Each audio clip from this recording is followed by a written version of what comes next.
तीसरा अध्याय। सूत जी ने शौनकादिक ऋषिवरों से कहा कि आदि निरंकार जगत में अवतार धारण करने वाले पुरुष का रूप हैं। सबसे पहले वही थे, वही मध्य में रहकर महाप्रलय होने के उपरांत भी स्थिर रहेंगे। वह अपने तेज से आप प्रकाशित हैं और सब तेज को उसी ज्योति की परछाई समझनी चाहिए।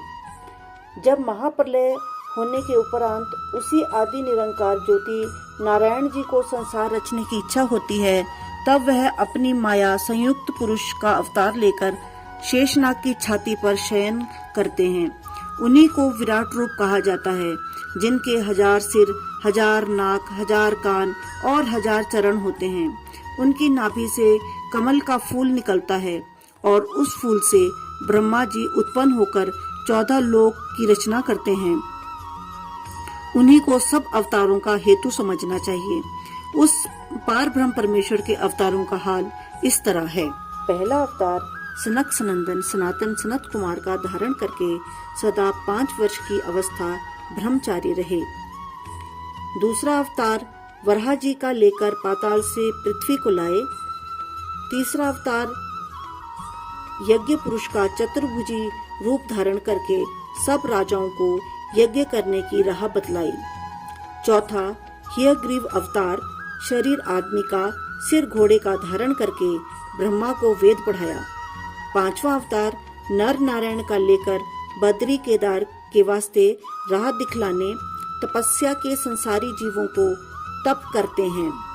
छठा अवतार कपिल देव मुनि का धरकर सांख्य योग का ज्ञान अपनी माता को उपदेश दिया। सातवां अवतार दत्तात्रेय का अत्रि मुनि से हुआ, जिसने राजा अलर्क और प्रहलाद भक्त को वेदांत पढ़ाया। आठवां अवतार ऋषभ जी का चित्रवेदी नाम इंद्र की कन्या से प्रकट होकर जड़ चर्चा दिखलाया और उनके बेटे जयन देव ने सरावागियों का धर्म संसार में फैलाया। नवां अवतार राजा पृथु का वेगों के शरीर मंथन से उत्पन्न हुआ, जिसने गौ रूपी पृथ्वी दूह कर सब औषधि व अन्न आदि जो उनके भीतर छिपा था बाहर निकाला। 10वां मत्स्य अवतार लेकर राजा सत्यव्रत को सप्तऋषियों समेत नौका पर बिठला के ज्ञान उपदेश किया और अपनी माया का कौतुक दिखाया। 11वां कश्यप अवतार लेकर समुद्र मंथने के समय मंदराचल पर्वत अपनी पीठ पर लिया।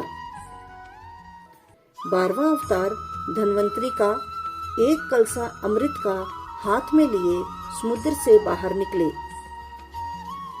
13वां अवतार मोहिनी मूर्ति का धरकर दैत्यों को अपनी सुंदरता से मोहित किया और अमृत का कलसा उनसे लेकर यह सब अमृत देवताओं को पिलाया। 14वां अवतार नरसिंह जी का लेकर हिरण्यकश्यप दैत्य को मारकर प्रहलाद अपने भक्त की रक्षा की। 15वां वामन अवतार धारण करके 3 पग पृथ्वी राजा बलि से दान लेकर देवताओं को दी। मांगने से मनुष्य छोटा हो जाता है, इसी वास्ते परमेश्वर ने भी मांगने के समय अपना रूप छोटा बनाया था। 16वां अवतार हंस का लेकर सनत कुमार को ज्ञान उपदेश करके उसका गर्व तोड़ा। 17वां अवतार नारद जी का लेकर पंचरात्र वेद बनाया, जिसमें सब वैष्णव धर्म लिखा है। 18वां अवतार हरिनाम लेकर गजेंद्र को ग्राह के मुंह से छुड़ाया। 19वां अवतार परशुराम का लेकर 21 बार सब क्षत्रिय राजाओं को मारा और पृथ्वी उनसे छीनकर ब्राह्मणों को दान दी। 20वां अवतार श्री रामचंद्र का धारण करके समुद्र का अभिमान तोड़कर रावण को मारा। 21वां वेद व्यास अवतार लेकर सब वेदों का भाग करके 18 पुराण और महाभारत बनाया।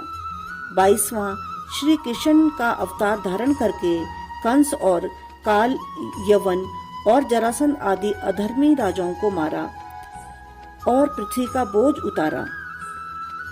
23वां अवतार बौद्ध अवतार धारण किया और कलयुग के अंत में 24वां कलंकी अवतार लेकर धर्म की वृद्धि व मलेच्छ और अधर्मियों का नाश करेंगे। सो इन 24 अवतारों में रामचंद्र और श्री कृष्ण का अवतार पूर्ण कला से है और संसारी लोगों का उद्धार करने के वास्ते सब अवतार नारायण जी ने धारण किए हैं। संसार में जितने ऋषिवर और मुनि और देवता व मनुष्य जीवधारी जड़ चैतन्य हैं, उन सब में उन्हीं पार ब्रह्म परमेश्वर का प्रकाश समझना चाहिए। इसलिए कोई उनके अवतारों की गिनती नहीं कर सकता, क्योंकि परमेश्वर अपनी माया से जगत को उत्पन्न करते हैं।